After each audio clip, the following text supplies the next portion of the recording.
All right, the Reds Mondays talking Reds after Liverpool finally got beat by someone. Bit mad, isn't it? We've got to talk about that. We've already talked about it on some of our post-match stuff, which has caused quite the storm. But we're all calm now, aren't we? You went to Watford, Craig.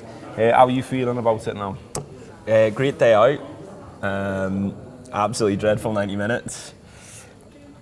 It's a strange one. Like, there's a part of me that's quite looked forward to talking about Liverpool getting beat here because it feels refreshing. It feels like I can something different, yeah. It feels like, you know what I mean? It's not like this, like, oh, you know, we're the best side. No, sometimes football teams are going to get beaten, aren't they? I think the problem was the manner that they were beaten. That it felt like they were bullied a little bit. It felt like maybe 3 seasons ago under Klopp when we went to Watford and got beat 3-0. Do you remember that? And we just got bullied by Deeney and Gallo. Yeah, and it felt like a bit of a throwback to that. Bogdan in goal. Scared centre back. Maybe it's not just quite as bad as that, but you know, it kind of felt like that. And look, Watford take their chances, and Liverpool don't create any chances at all. No. I think that was that was an infuriating thing for me in the ground. Was like, you know, it felt as if we'd get to the box and then just nothing would happen. Yeah. And it is frustrating. And look, I watched the post-match pint, and I've listened to our post-match reaction, and some people were getting annoyed at different performances, singling people out. I think that is representative of what the away end was like. The away end was annoyed at quite a bit of it. And look, at the end we're all singing, we're going to win the league. Now you're going to believe us. We're still, we're showing the players that we're still on their side and everything. But it's okay to be really, really annoyed about a defeat, even though it doesn't happen. Yeah, of course. If anyone's ever been in any sort of football team, any sports team, any working environment, if something isn't going wrong, you have it out with each other and you sort it out, and then you hopefully bounce back. Like, it could be the making of this Liverpool side. It could be the best time to get beaten.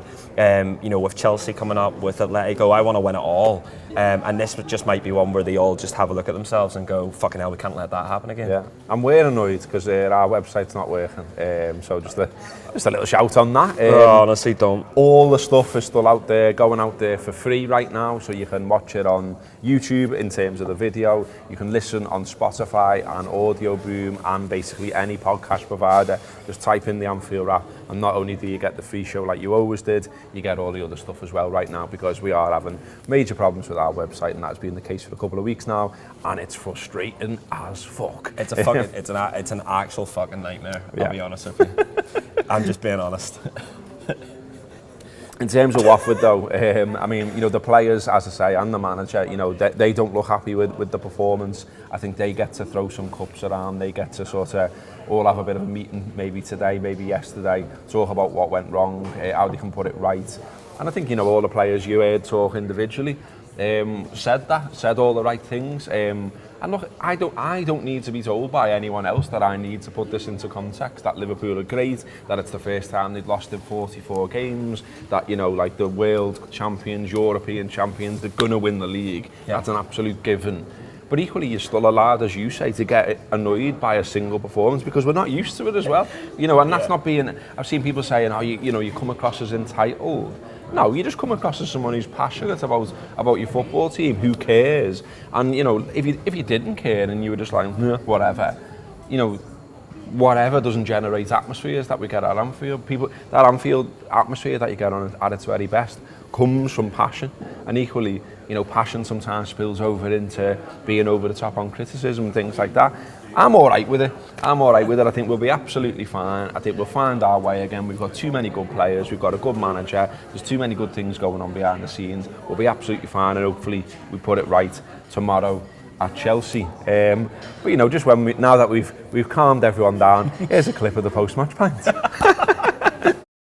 Key moment in the match is the opening goal, where Deeney did what he continued to do throughout the game, is he pinned Lovren down. So he goes, you've basically got one centre half. Yeah. So now because I'm going to pin you down. They're engaged in their wrestle. And Lovren was I hate to say this, too stupid to work that out. He is fucking stupid. At least Matip would have gone, I'm not doing this, I'll drop off 10 yards and play the second ball.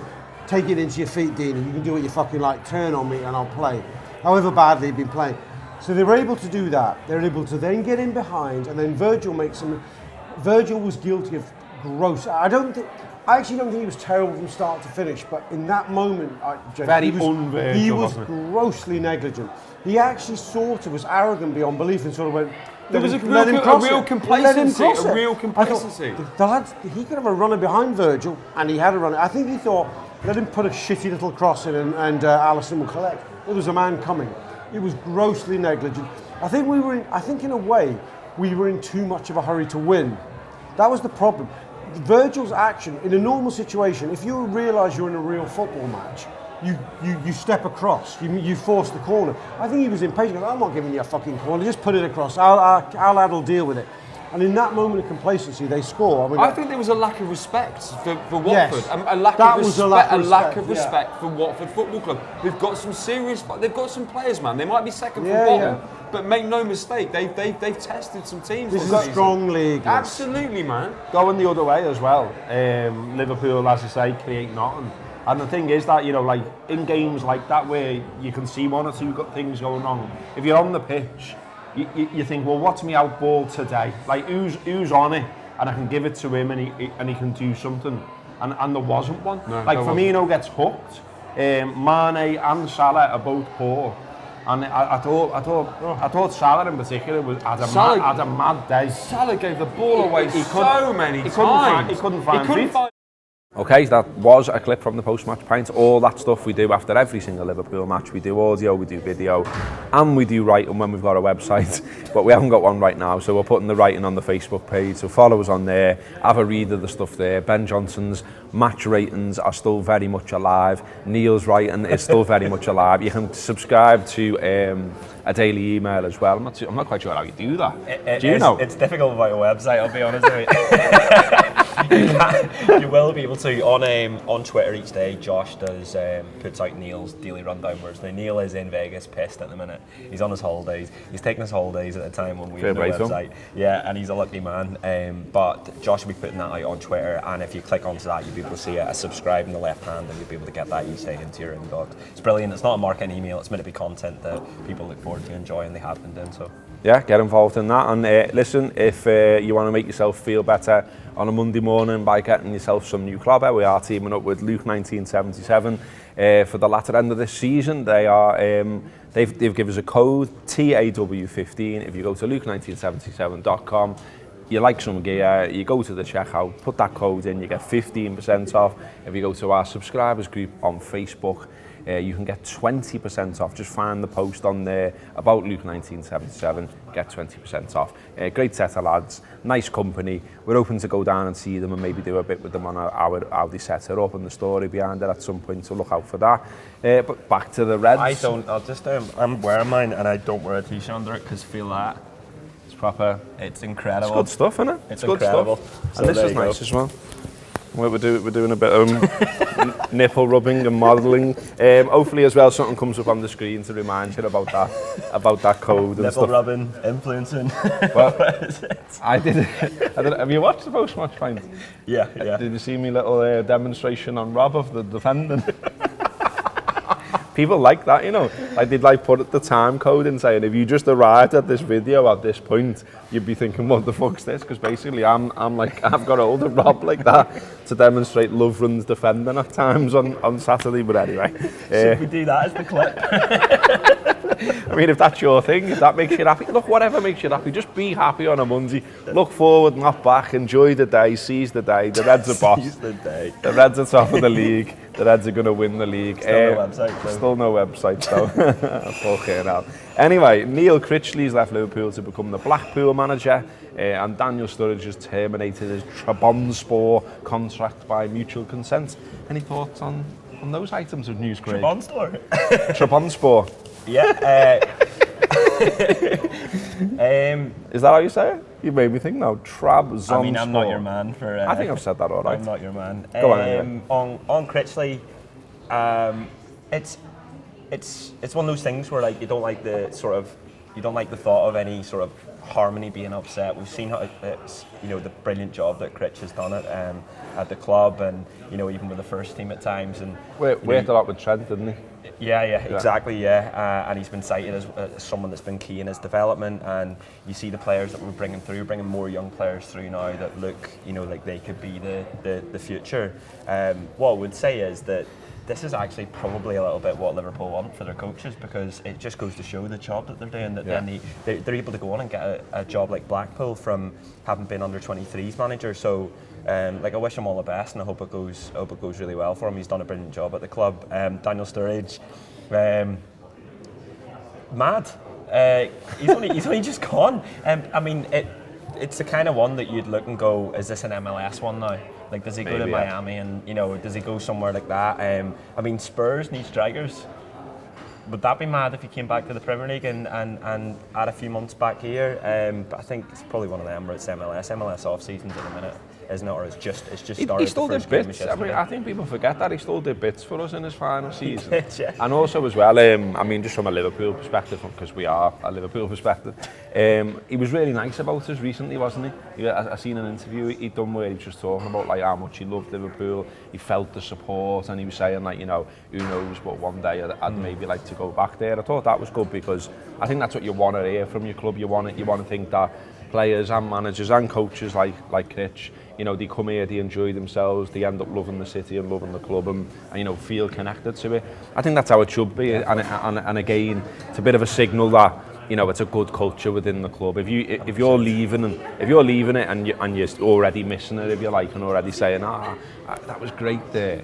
It's not throwaway, because I think summer football can be quite throwaway. It's especially lower down the ladder, those lads who are just like on loan at loads of League One and League Two clubs, and staying in B&Bs and all that. Like I mean, it must be an incredibly hard life, but also it must feel incredibly throwaway.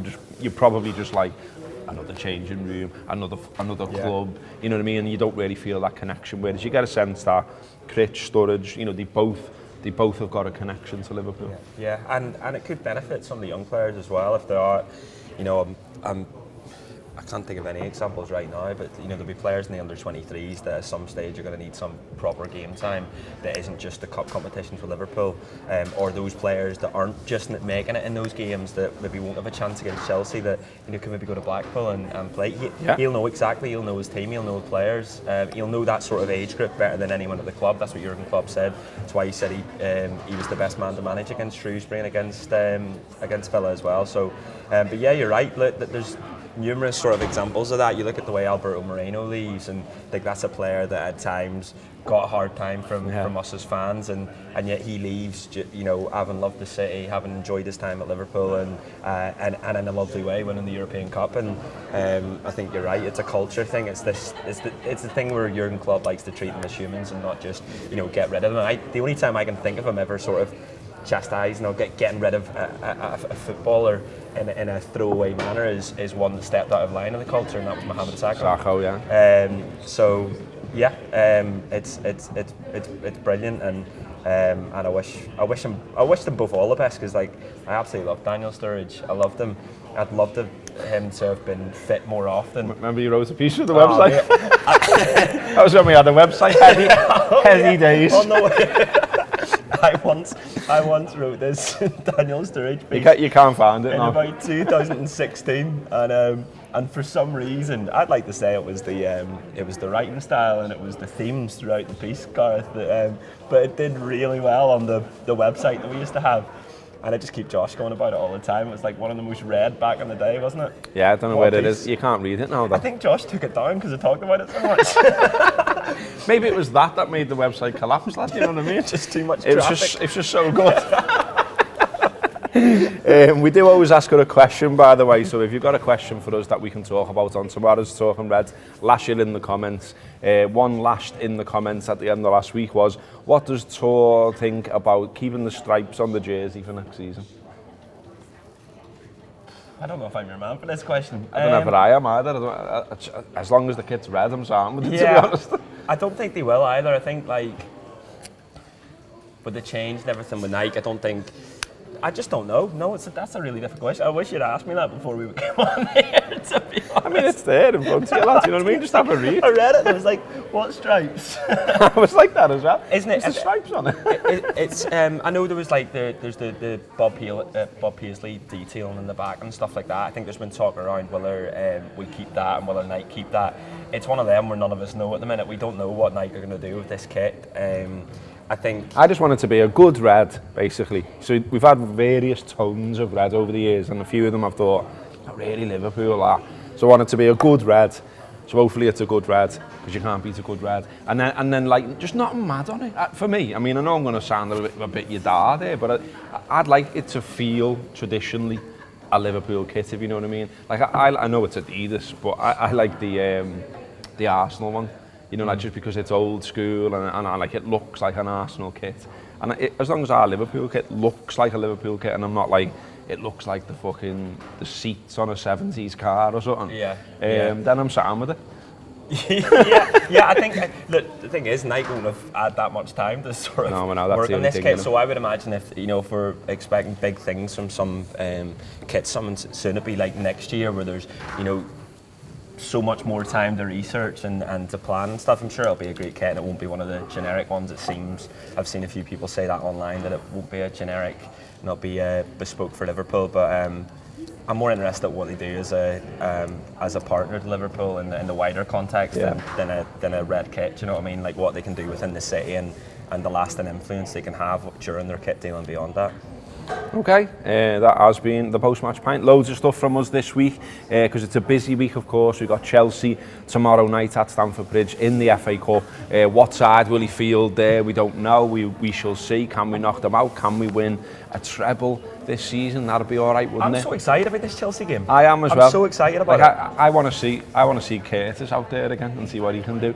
But I'm wondering what he does with the teams. I mean, we'll probably be talking about this. We'll certainly be talking about it on the preview show. We'll be talking about it on the podcast. But there is a thing now. Does he go with that younger side again? Does he throw some more experience in there? Are the players that we saw on Saturday, who maybe looked a bit rusty, who could do with another game? We've obviously got Bournemouth at the weekend as well, at Anfield. So yeah, loads to talk about. Stay with us. Soz about the website. There's loads for you to listen to though. There's loads for you to watch. So please keep on doing that. Up the fucking red.